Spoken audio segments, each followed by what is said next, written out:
kickstart the show with first introducing our guest. And more than a guest, he's actually a really dear friend of mine. So I'm personally very thrilled to have Asad Lalljee on the show today. Asad, as a lot of you know, is the curator of the Royal Opera House in Bombay. He was responsible for getting the Opera House started after 25 years. So truly iconic monument here in Bombay, and a truly iconic moment for a lot of us here in Bombay when he, raised that curtain and set out that red carpet. And I was very much there to witness him in all his glory, with the opening. He's also the CEO of Avidlearning, which is the SR Group's initiative for learning, creativity, etc. It's their platform to sort of promote the arts. In his prior avatar, he was in advertising. He's done the whole New York spiel, and he's going to be talking a little bit about his past avatar, his present, and perhaps some plans he has for the future as well. He's obviously a very avid learner himself, very royal in his own aesthetics and his own tastes. And of course, more than anything else, just a man with a golden heart. And I think I've known you more than a decade now, Asad. So I've really seen your journey. Yeah. I think I must have been there for the first or second workshop you held at Avid. And I can't wait for this lockdown to end and come back and attend one of those fabulous workshops. So thank you so much for being here. Thank you for having me. And I'm just going to kickstart, guys, as all of you know, if you've been watching the show, I love to kickstart with education because, that's what we do and that's what I really believe in. So, Asad, first question over to you. A little bit about your, early years, educational background. Just give us a little sneak peek into your foundation years. Well, again, thanks for having me, Vibha. And I think the first thing I want to say before I get to my education is the kids of today are so lucky to have someone like you and Reach Ivy. I remember when I was applying for my graduate school applications, I used to go to the USI as a church kid. And this is pre-internet. This is close to 3 decades ago. And it used to be, I used to be buried in these big folders and, there was no one to guide you, no one to handhold you. And, but we all made it. We made it there and we did what we had to. But I think y'all guys are so lucky to have organizations like Reach Ivy who are there to help you in your educational pursuits. But coming back to my education, I was born and educated in Bombay. It was Bombay at that point of time. I went to St. Mary's School. I was what they call a Lego child. So I wanted to be an architect. So I did 2 years of science at St. Xavier's College. And then nepotism took over and I decided to join my father's business, which was advertising. When I moved from science to arts, which was no guided arts, at that point of time, like, what is wrong with you? You can do eco, so it's okay. Right. So I graduated from St. David's College. And then when I was in college, I think I always loved going for these talks and workshops. I think it was been in a little bug that's been in me since the beginning. And I used to go to the Ad Club of Bombay. I used to hear all these, see these fantastic creative presentations from all over the world. And this is pre-internet, guys. So, it's not that I could Google anything or not that even Mad Men existed at that point for you all to see. And then, I'd done when I was in my undergrad, I did a graduate degree in diploma in advertising from Casey College. And I did whatever I could in India from the education perspective at that point of time. MICA would be another great school, but that wasn't even around at that point of time. And somehow I got this bug that someone told me you belong on Madison Avenue, and I didn't know what that was, and I couldn't Google it. So, but I figured it out, and I charted my journey towards Madison Avenue, and I decided to apply to graduate schools to do my master's in advertising, and get to New York somehow. And so I chose schools in the area of New York on the East Coast, so I went to a small communication school in Boston, a very good liberal arts school called Emerson College, and post that I moved to New York and pursued my dreams, and I think I made them a reality at some point. Absolutely. And you're making, a reality out of many people's dreams through what you currently do. So I want to understand, how did you map that journey from, studying advertising, working on Madison Avenue, and then coming back to India and entering the so-called field? I know we came up with this name. We said, let's call it arts management. So what is arts management? and why? Why did you go down this path? So it's a very interesting story. I mean, I'll have to take, since these are two questions, I'll need the 2 minutes and 4 minutes to answer it. Take it. I love stories. I'm So kidding. go for it. So, I moved back for personal reasons, and I decided to go from agency to client side, which was quite the trajectory for most people in advertising as they climb their careers. Right. And I was recruited by the SR Group, and it was wonderful. And I was in New York at that point, and I mean, I was visiting, and I got a job, and I was going to be a part of the brand and corporate strategies group, which I was. And Avid existed before it was started by Mrs. Madhuriya as an adult learning and a continuing education platform. And she asked me to help her on a project. And, you can't say no to the super boss. So I said, sure. And I kind of got drawn in a way. And we kind of go on the same wavelength, but I kind of got drawn in, and I kind of started enjoying what I was doing. And then she offered me, she said, would you like to take it and grow it? And I said, sure. But I didn't know what I was saying, because I mean, this is end of 2010 when I moved here. See, Right. arts and culture has evolved. I mean, as an industry, has evolved a lot since in the last 10 years. And even the consumption of arts and culture has evolved. It wasn't that prolific in a way, that Sure. omnipresent in a way. And when I said yes, I said sure. And I started working on it. I started chipping away, doing one project after another, after another. Yes, I had a vision, I had a mission, I had, again, one of the things which I actually always firmly believe when it comes to arts management, I don't think arts is some loosey-goosey hobby or something. It's a proper business. It is a very legitimate industry that employs a lot of people world over, and also generates a lot of revenue world over. So if you put that hat on and you put your normal principles of marketing, business plans, all that fun stuff that you do for other things, and you look at the arts that way, that's the only way it will succeed. But it has to come with a lot of passion. I mean, that's just has to be mixed in, but it has to be. So do you actually truly look at your work from the lens of a businessman? I mean, I would like to say so, but no. I like to think of myself as a cultural producer. And, the way I look at it, and the way I've been curating for the past now close to 10 years is I look at the arts as a product or a service, something that's soft, which needs a lot of hand holding, a lot of nurturing, lot of nourishing. But it can't just be that. It has to be financially viable. It has to, you can't be everything to everyone. You have to focus on your target. You have to have a target audience. You have to have a projection plan. You have to have a growth plan. You have to have partners. You have to have your channels. And you have to have distribution. And now in today's day and age, digital is a distribution.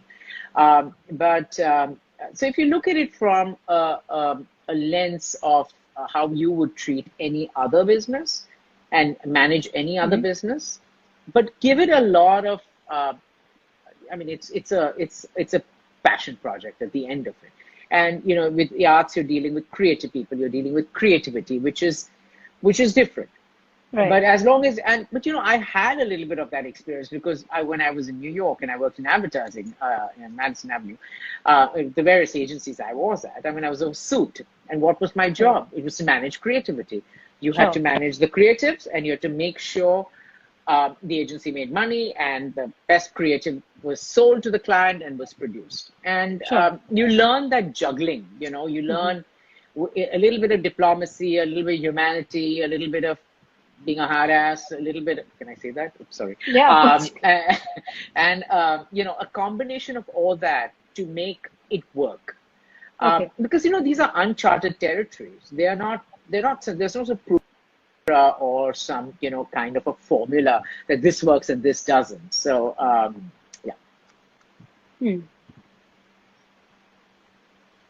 So, when you spoke about, you're talking to artists, and obviously they perhaps don't view, their art purely as a form of business. So how in your work do you find, and, and as you're talking, I can obviously, and having known you personally, I know that you're not all about the money bags, right? Like, you approach your work with a lot of soul, a lot of heart.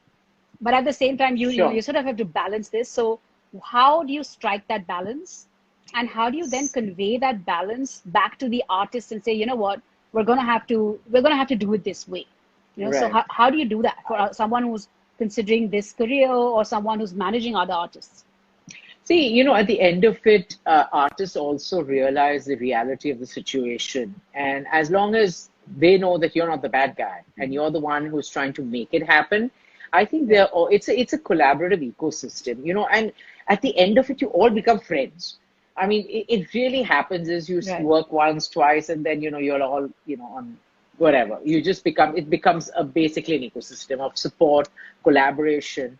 And, there has to be a business angle to it, but there also has to be the softer, the artistic angle to it. And if you can, and which is one thing which I do with the Opera House, is use your stage or use your platform to support, to present, to show art and artists of different calibers, different stages in their life. Not just like all the big leagues and big names and stuff. Okay, they'll fill the room, but give the Yeah. newbies a chance. Give the underdog a chance, because everyone had started somewhere, and Right. a lot of people are then with you. I mean, I was just today, I was, sanctioning a program that we're doing in August. I've done 7 editions of this program, it's a masterclass with this particular person. It's just because we've worked together and over the years, and you have this kind of a relationship, you have an Sure. understanding. And I mean, I don't want to make money off other people. That's never been my MO. Mhm. So, you know, if you can help them in the due course of the way, and figure out models that are revenue generative. It's very difficult, and especially now, it's going to be even more. But it kind of works at the end of it. I really So feel so. what I'm hearing is that, for the artists, you come across first as their friend and then as their manager or someone who sort of like, so They have their managers. it's building the relationship and the I, trust. I mean, I come across as myself. I'm exactly like this. I call a spade a spade. I am a straight shooter. I tell them when they're wrong. I tell them when they're right. I tell them how much I can pay and how much I can't. I Sure. mean, if you want to work with that, that's great. I mean, there's a little bit of other stuff that one does. Is then Hmm. you become an evangelist for them. You help them Sure. out. They help you out. You refer. Like again today, there's another thing. It's like somebody had done a project with. She wrote to me, said, "Oh, he's such a great pianist. I'm so glad you're having him perform at the Opera House. I mean, the premiere, our online Sure. version." I said, "But I met him at your event." Right. So I helped something. I said, "It's an ecosystem. We all help each other. These are circles where we collaborate. There are concentric circles overlapping all the time. So yeah, Okay. I'm glad you approach it with this sort of, it's almost spiritual in some sense. You're looking at yourself as a conduit no, and not sort of this mm, creator of sorts. I like that. yeah, I mean, you can call yourself a creator, you can call yourself a curator, you can call yourself a producer. I mean, Sure. it's just a name at the end of it.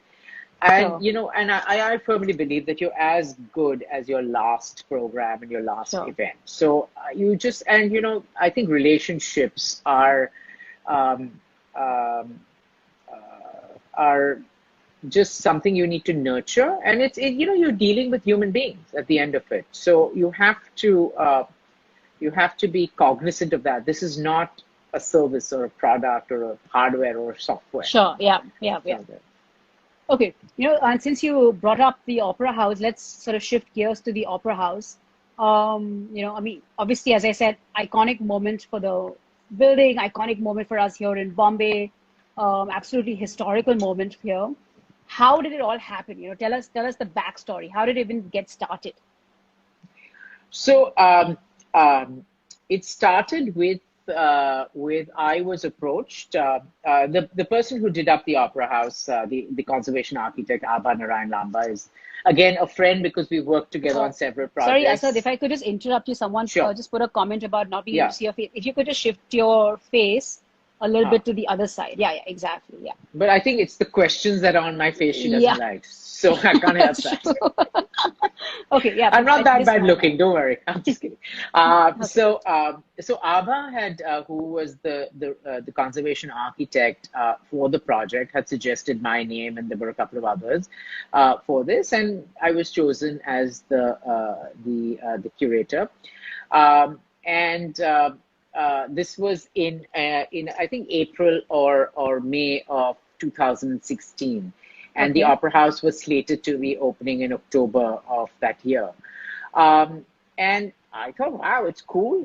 I mean, I had never programmed for a venue directly. So, I Mm-hmm. mean, I actually learned on the job. But just, once you go into that place, it's so magical. It just captures you. And I saw it when it was under construction to when it was complete. I actually took my talent, my artists, to the stage to check out the sound quality when there were cement bags sitting in the auditorium. It was under construction. Oh, There were wow. scaffoldings, and there was a pigeon flying, and the cement flew with the pigeon. It was one of those surreal ghost moments, when she was checking out the timber of her aria, and so I was asked to do this, and I took it really as a challenge, because how do you take a place that has been closed for 25 years and bring it back to life in its glory? Mm. And I'm a firm believer in democratizing the arts and making arts accessible for all. And despite being an accessible all in space, I wanted it to be something that everyone can get something out of. And Mm-hmm. also languages, not just English, and also especially for kids. And so, What you know, was the that the mission of the, I think the Maharaja of Gondal, I believe, owns a property. so Was it's a that his mission privately as owned. well, or was that something?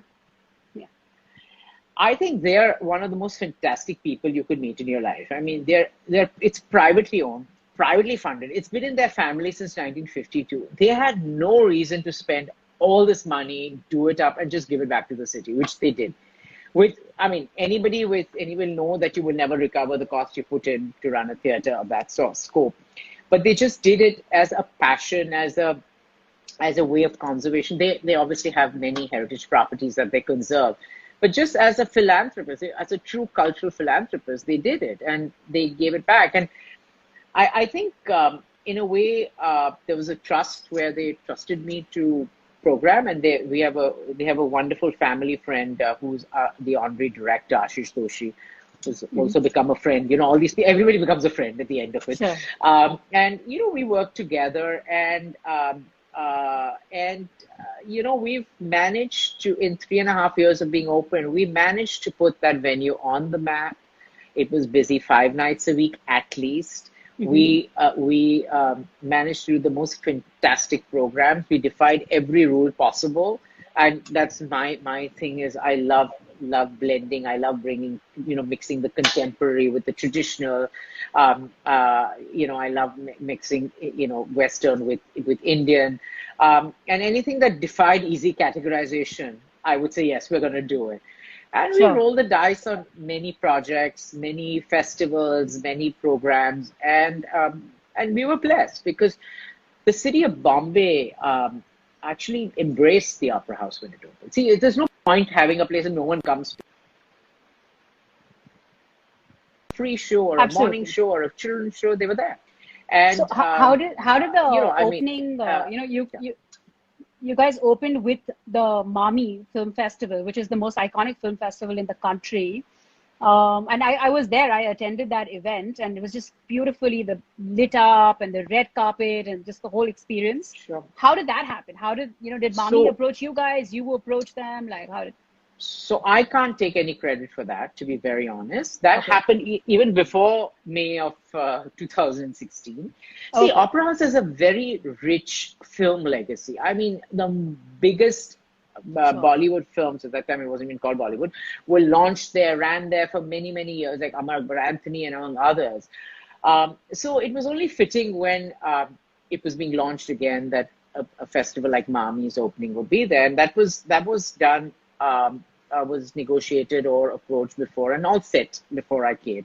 In fact, I barely worked on. I mean, I only worked cursorily on that project. But Sure. my whole thing was you're opening an opera house after 25 years with a film festival. So we need to do something of our own. So you were invited the very next day. I don't know whether you came or not. I don't remember. There were like 500, 700 people there.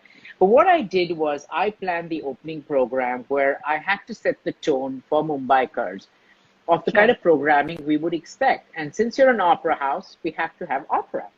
And so we did our opening night with operatic arias and song, a small performance and a reception, and I invited all the stakeholders of the arts and culture world to attend. Sure. And Hmm. just not that I wanted to show what I've done, it's just that this is for you.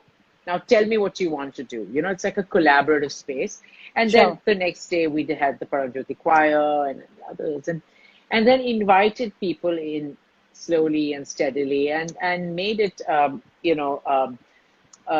collaborative space. If everybody has a project, I don't think anybody can just say that I have not met them or returned an email or a phone call if they've Sure. asked me about a project. That's my one thing is we listen to everybody, we meet everybody, we actually meet everybody also. I mean, I Sure. may not meet everybody, but my team does. So So as you're and curating these events, what goes on in your mind, right? Like if someone sort of requests a, if someone sends you a proposal, how do you how are you evaluating what's going on in your so mind? What are some of the factors? So the two problems here. There's madness. Second thing is I have a hard problem saying no to anyone, which is Hmm. so my team kicks me under the table. No, I'm just joking. You know, the idea you see something that is special, an idea, a project, somebody needs a little help because we use our stage a lot because you know this is under the patronage of the royal family of Gondal. So we Sure. have that liberty of if there is somebody interesting or we do so many arts for social change, so many NGOs and organizations have their annual days and their memorial days and their fundraisers at the place, and we support it because if you can lend your stage as a voice for somebody to do something bigger, I think it's fantastic. Asad, I just request you to move I'm getting some Okay, messages from people on WhatsApp. again, Just move a little bit. all Yeah, right, maybe a little bit more, and then more. your face will be away from these comments. Okay, so you want me to be off center? Yes, Abel told yes, me to yeah. be in center. Okay, But I think in now this you'll case, get this to is see my yeah, wonderful yeah, face. yes, Okay, yes, yes, yes. all right. Okay, awesome. So you're saying you wanted like this array of, you wanted this variety of events. Yeah, I think it's not events. It's very thought through curated programs, and also there's a trajectory of growth. It's not just a random programs you put together. So what we Mhm. do is, opera is a foreign language, for lack of a better word. So it's Sure. not part of our common vocabulary. So what I would do is I would create these workshops: Opera 101, Opera 2.0, Opera Appreciation. We did the same thing with jazz. We did the same thing with theater. So you actually help people learn and build their interest and their expertise in the genre through the programming. Hmm. And it's one thing I'm uh, very interested in is kids and kids education because that's our future stakeholder. I mean, as I said, the older kids who are going to grad school or college right now are so lucky, but the younger kids also today are so lucky compared to we were. You have so much access to this arts and culture that Sure. it kind of can help and create such an important impression on these young impressionable minds. So that's Sure. why I always encourage kids to come there. Even if there's no program, I say bring your kids and I'll take them for a walk through around the space. So I know Because you've done many kids events. You did like the book festival. not many, Um, but yeah, a few. Yeah. I've also We, attended many free events, at the Opera House. yeah. And when that was happening, I was actually very positively surprised. I was like, wow, I get to go, to this iconic venue and attend this most amazing programming and for free, you know. Yeah. So even with the Opera House, and I think we have a question from Rajhans, who says, "Sir, how do you balance, the aspect, same thing, with the creativity along with the running of a profitable business? With the Opera House, how did you guys, what was the vision of, the founders, your personal vision in terms of, same thing, the balance between creativity and I think it monetizing all such an venue?" it all overlaps. The Opera House is a commercial venue. It's a venue for hire. I mean, that goes without saying. And we make it an accessible venue for all, across various stratas and genres of music, theater, the NGOs, and also brands and corporates and events, because that's where our bread and butter comes from, that allows me to do programs the kind I want to. Most of our events are, if they're ticketed events, they're ticketed, and the tickets are nominal. You know, unfortunately in India, ticketing just doesn't cover the whole cost. Sure, yeah. But the idea is to, is also to create a need, create a consumption pattern, and maybe do a few free.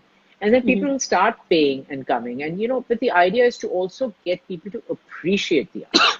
And especially a lot of the art forms, the traditional art forms, which need this kind of patronage. And because we're a commercial venue and because we have the patronage of the family, we've earmarked a few events with the family in number and quantity that we do for spreading our vision and our mission in the programming and giving access to people and educating, not directly educating, but giving them that opportunity to learn something new.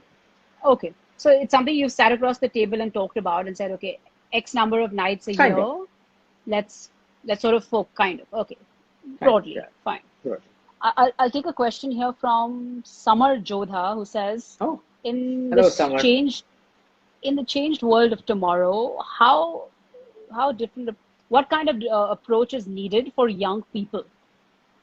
I'm not sure if she means from the artist perspective, from the manager's perspective, but please feel free to answer. Summer is a very, very talented photographer. And we've also done some projects together. So, I just feel, post-March, everything changed for everyone. And the way we consume the arts and culture, the way we project it as producers and as consumers has changed, and is going to be changed forever. Yes, the Opera House will be back. We will be sitting in a live auditorium in the hopefully near future, in the next couple of months. People will go back out, we hope. And things will be back to normal, but people will still consume online as they have been for many, many years. I mean, it's online, and technology and all is not a new thing. It's been around forever. It's just that now it's been thrusted upon people because they don't have a choice. Sure. And people have started programming for it because there is a need. And the arts has that effect of binding civil society. It is a catalyst for change. I mean, the best art comes out of struggle. I mean, sorry, it sounds terrible saying it, but you look at countries which have political issues. I mean, I'm just trying to be politically correct in this conversation. Sure. But you see the visual arts, the literature, the poetry that comes. Summer has done the most fantastic work on the Bhopal tragedy project. I mean, there are all these COVID museums are coming up, and with hashtags you can create things. There's so many digital platforms that are coming up. A lot of the major institutions that we consider as our mom and pop of the arts and culture world, like the MoMA, or which came out after the Spanish flu, the Tribeca Film Festival was a direct reaction to 9/11, to kind of generate, and I was there at that point of time, which has now become one of the leading film festivals and benchmarks that people look up to. And for young people, I think the young people have always been online. They continue to be online. I think you have to program, you have to talk. You can't be everything to everyone in what you do. So you decide how you want to do it. I think I'm kind of very fascinated by this audience because they are the stakeholders of tomorrow. They are the stakeholders of today. So we started also programming specifically to them. We've started a whole art series targeted to a younger audience. I mean, we just did a panel discussion last week on meme art and arts engagement in the post-internet world. And then, the way you do it is you partner with younger organizations, you attract younger organizations, younger audiences, and you, you dialogue with them. I mean, they want to talk to you as much as you want to talk to them. You just have to talk a little bit nuanced language. So yeah, that's the way you encourage a younger stakeholder base. Hopefully, I answered Samar's question. Samar, I hope he answered your question. I'm going to pick up a question here from Manas Parikh, who says, what do you think about the integration of performing arts and technology in the future? There's no future. It's already happened. It's happening now. It's happened some time back. We're just seeing it now. See, we're all sitting at home and we're all, getting access to the most wonderfully curated, wonderfully produced, produced, shot, 20 camera setup, operas and performances and stuff of the world. And we're all getting it for free at the moment. That is the problem. And we're all consuming it. And I think it is going to be a way of consumption. There are platforms like Netflix for culture that have been around for a few years, and they're looking at this time. In fact, we did a collaboration with one of them, and they're looking at this time as a time to kind of spread their message and, use themselves as a platform. I think technology has been around for a long time. Is integral to our life and isn't going anywhere. And I think what has happened in these last 3-4 months of our lockdown is people, in the production capacity, is artists have started using it. There's so many collaborative performances. There's so many online performances that happen. Online is never going to replace the real sitting in an opera house or going to a museum. Just get that straight. But in this world, sure, you can take a little bit of this and a little bit of that, and it's going to be a combination of both, but it's going to be there. While we're on this topic, do you want to talk a little bit about the initiatives that you are doing personally at Avid and the Opera House in terms of your digital programming currently? Sure. So in March, Avid has done flirted with a little digital stuff in the past, including just pushing out our programs on Facebook Live and all this few years ago, maybe 2 years ago. But in March, middle of March, we realized that this is not going to be a good thing. So what we did was we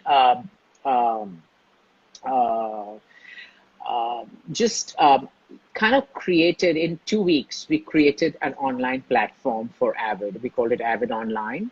And we launched on the 1st of April. We were barely ready, but we launched on the 1st of April, to be very honest. And what we did was we launched with pre-recorded 7-minute videos, 7 days a week at 7 p.m., 777. And so the idea is to take what Avid does and give it to as a abridged version to our stakeholders and also to other stakeholders, but do it in a way that it has a little bit of longevity. It has a degree of.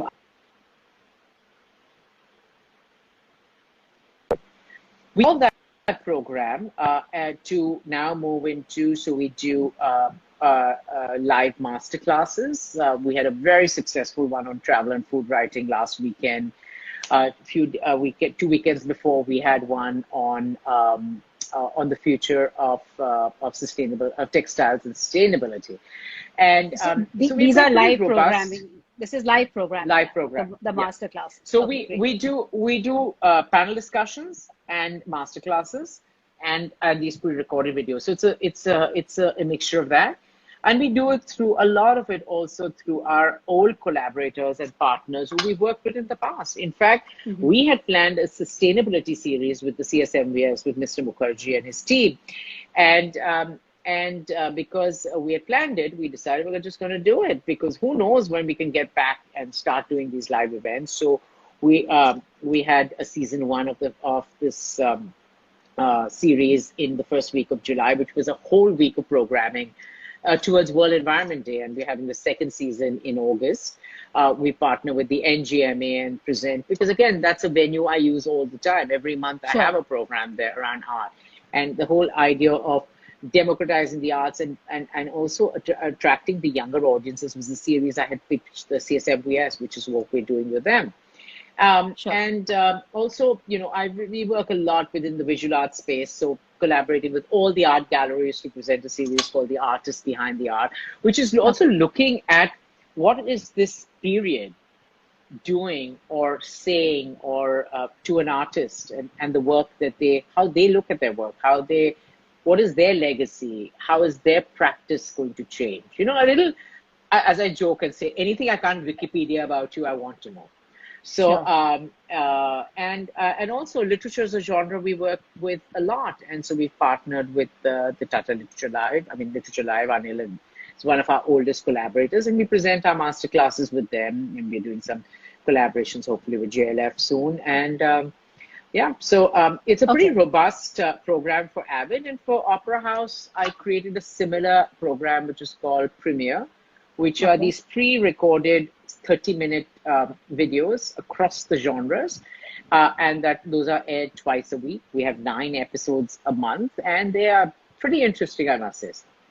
Okay, that's awesome. So lots of programming, lots of collaboration, lots of ways of staying connected with your audiences, lots of ways of having the audiences connected back with the arts. Sure. All sounding fabulous. I have a follow-up question from Manas, the guy who asked about technology. He's asking not just in terms of sort of plain Jane technology, but in terms of virtual reality, augmented reality. Do you see that sort of super high-tech access coming into the arts as well? I think that's also already there, but yeah, I think it should become more omnipresent as time goes by, as technology becomes more and more part of everyone's daily consumption patterns and ways of operating and modus operandi, for lack of better words. That's just the next step. It's there in many parts, but I definitely think it is there. So. Sure. Okay. Take this question from Shalini Goenka, who says, could you elaborate a bit on the travel workshop? You spoke about a travel workshop? Sure. So we did a travel and a food and travel writing workshop. It's interesting. His name is Varun Gupta. He wrote this very interesting book called Bhagwan Ke Pakwan, and it was his travel journey. And I actually ran into him at the Jaipur Lit Fest last year, and we started talking over a beer. And we said, okay, I said you must do a workshop for me, and we had actually planned a workshop. And unfortunately, what happened was COVID happened, and we had to cancel the workshop in March. So we did this online, and we did it as a masterclass. And it was very interesting because, the way you teach online and the way you do it offline is very different. Varu did an excellent job. I think the feedback we got also was excellent. And what we did was we gave people an opportunity also to be part of the workshop. So send us your favorite travel or food story, and along with an image, whether it's a photograph, an illustration, and you qualify to get your work kind of critiqued, and you also get a book, one of those freebies. So it was a very interesting workshop. Avid has done a lot of travel. We do a lot of workshops. Vibha, you've been to many of them. So almost every alternate Saturday, we have a workshop at our corporate headquarters, which is at Mahalakshmi SR House. And writing workshops are one of the genres we actually do a lot with, and we work a lot very closely with many of the publishers and authors. And as I was mentioning earlier, we just don't do it once. If we do a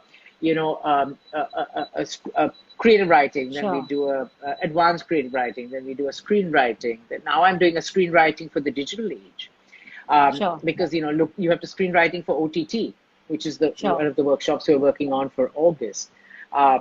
So yeah. Okay, Shalini, I hope that answered your question. But it seems like they're completely in tune with what's going on, with their audiences, and they're really trying to curate the workshops to suit the current times. I'm going to pick up a question here from Naam To Sunahi Hoga. Okay, the question is, what are some of the challenges you face in the process of making art accessible for all? So that it's a very noble mission, but what do you go through?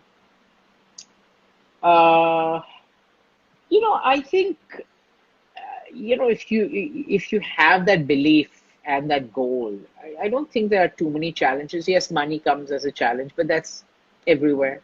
If you Hmm. ask anybody, arts money is a problem. You ask anybody about today, the first thing they say, "Oh, there's no money in the market."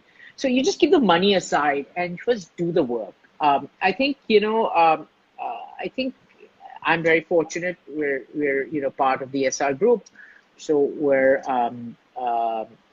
we do have uh, resources to help make things happen. The Sure. Opera House is a privately owned, privately funded organization.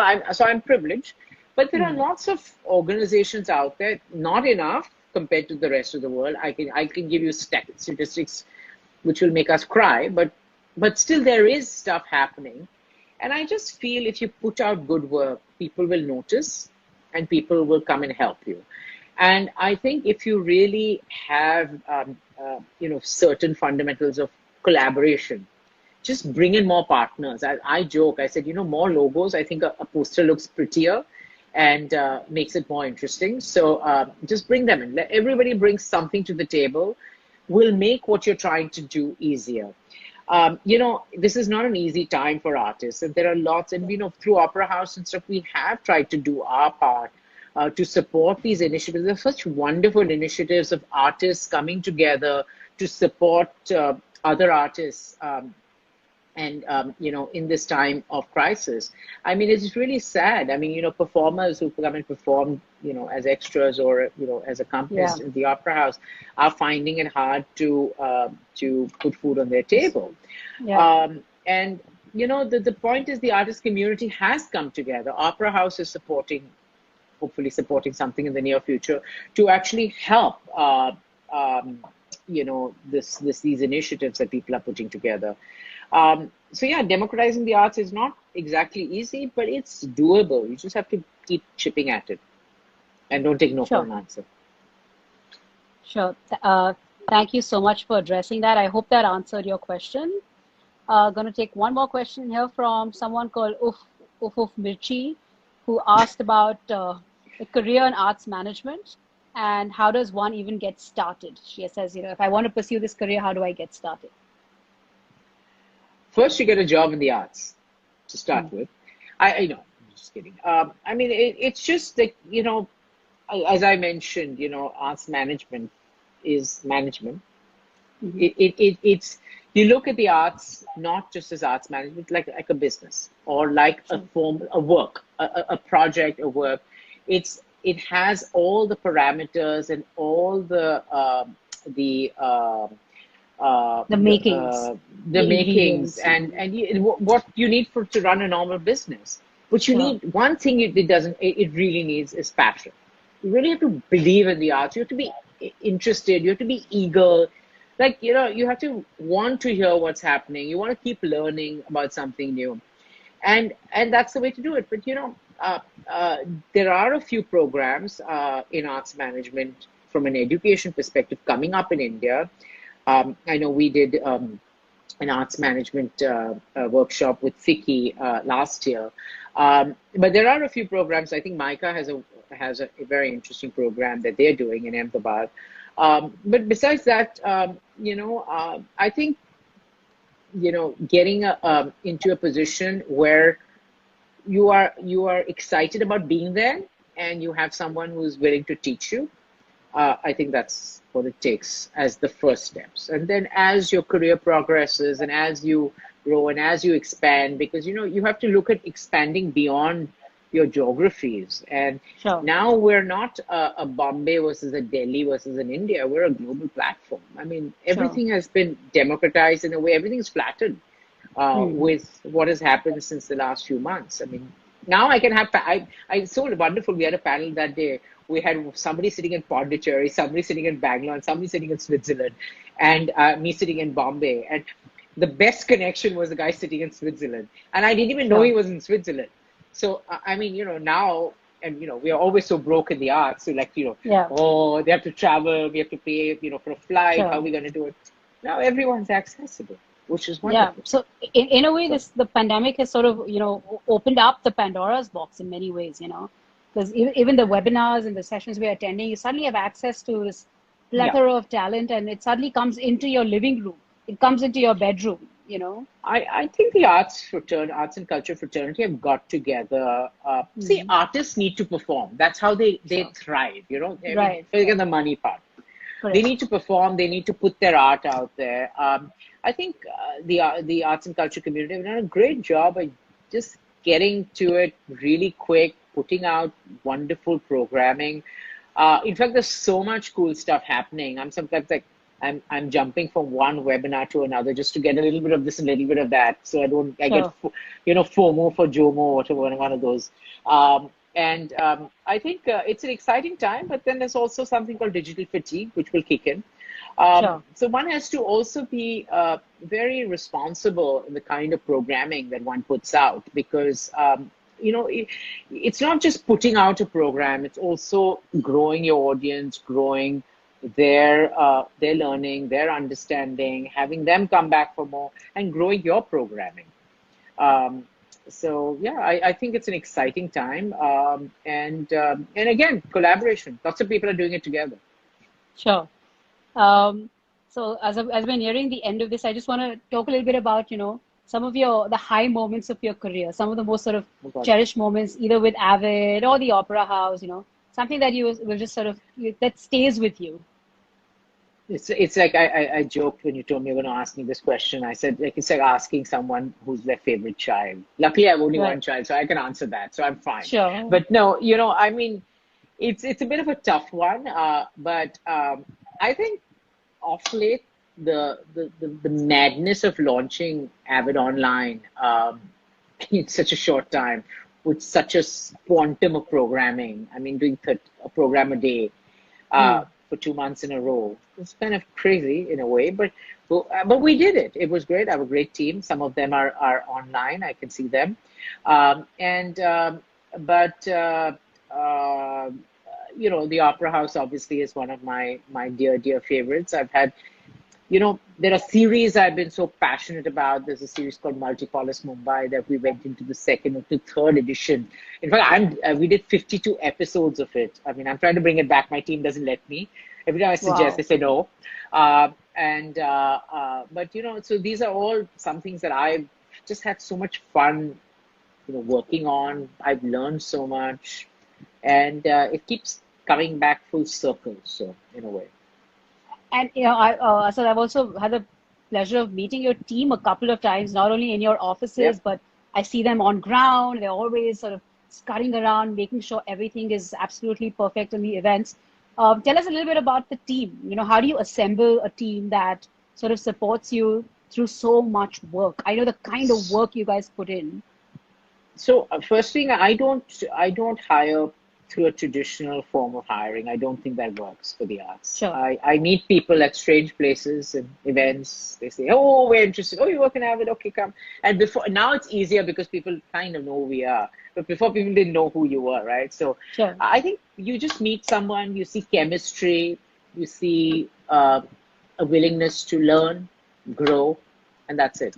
And then you also try and find and mix and match people's interests and skill sets to what they should do.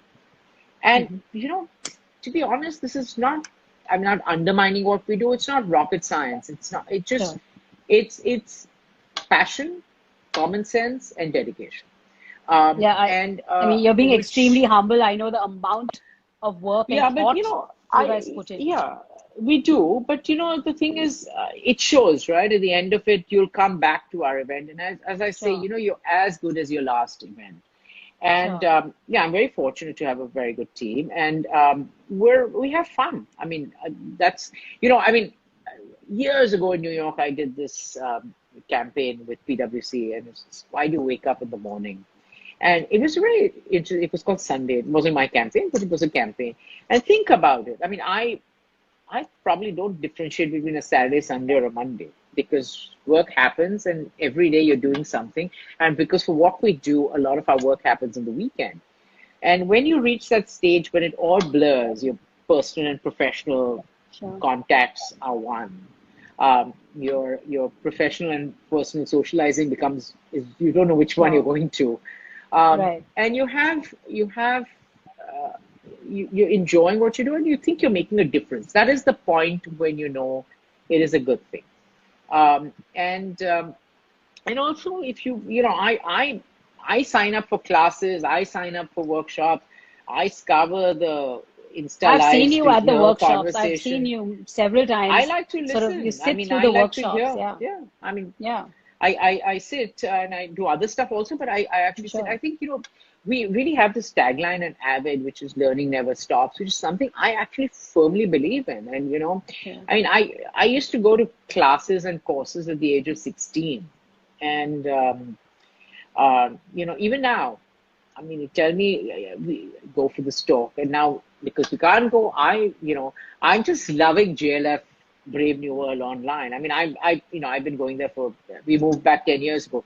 I've been there like 9 years in a row. The only year I didn't go Sure. in was my daughter was born, and I mean, I feel I'm sitting in the first row in Diggy, kind of consuming the content, and I Sure. think what digital has done is it's put it in your hands, and put it in you in control of how you want to consume it, which is, I think, a good way of being so. Sure. So, going to have to close now because Insta Live would suddenly cut us off. But the pause at the end of every sentence for you is like you're just dripping passion.